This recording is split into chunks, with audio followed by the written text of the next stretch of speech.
السلام علیکم ورحمۃ اللہ وبرکاتہ۔ محترم ناظرین، اللہ تبارک و تعالی نے جس طرح مہینوں میں بعض مہینوں کو فضیلت بخشی ہے، اسی طرح دنوں میں بھی بعض دنوں کو دوسرے دنوں سے ممتاز رکھا ہے۔ ان ہی دنوں میں سر فہرست ماہ ذوالحجہ کے ابتدائی 10 دن ہیں۔ ان 10 دنوں کی فضیلت قرآن و حدیث میں موجود ہے۔ اس حوالے سے ہم آپ کے سامنے قرآن پاک کی 2 آیات اور 2 احادیث مبارکہ رکھتے ہیں۔ اللہ تبارک و تعالی سورہ فجر میں فرماتا ہے والفجر ولیال عشر والشفع والوتر، قسم ہے فجر کی اور 10 راتوں کی اور جفت اور طاق کی۔ فجر سے مراد ہر ایک فجر ہو سکتی ہے اور 10 راتوں سے مراد یہی 10 دن اور راتیں ہیں۔ والشفع، جفت سے مراد 10 تاریخ ہے یعنی عید الاضحیٰ کا دن۔ والوتر، اور طاق سے مراد 9 تاریخ ہے یعنی یوم عرفہ۔ دوسرے مقام پر اللہ تبارک و تعالی فرماتے ہیں وَاذْكُرُوا اللَّهَ فِي أَيَّامٍ مَّعْلُومَاتٍ۔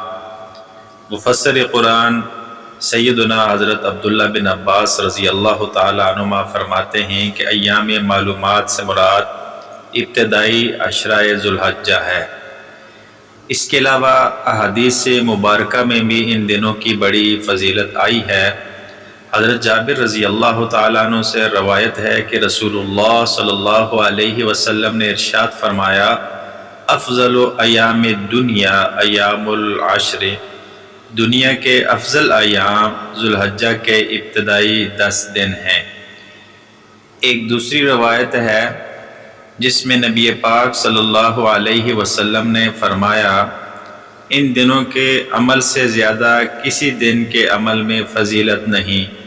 لوگوں نے پوچھا جہاد میں بھی نہیں ہے؟ آپ صلی اللہ علیہ وسلم نے فرمایا ہاں، جہاد میں بھی نہیں، سوائے اس شخص کے جو اپنی جان و مال خطرہ میں ڈال کر نکلا اور واپس آیا تو ساتھ کچھ بھی نہ تھا، یعنی سب کچھ اللہ کی راہ میں قربان کر دیا۔ اس طرح بڑے فضائل ہیں۔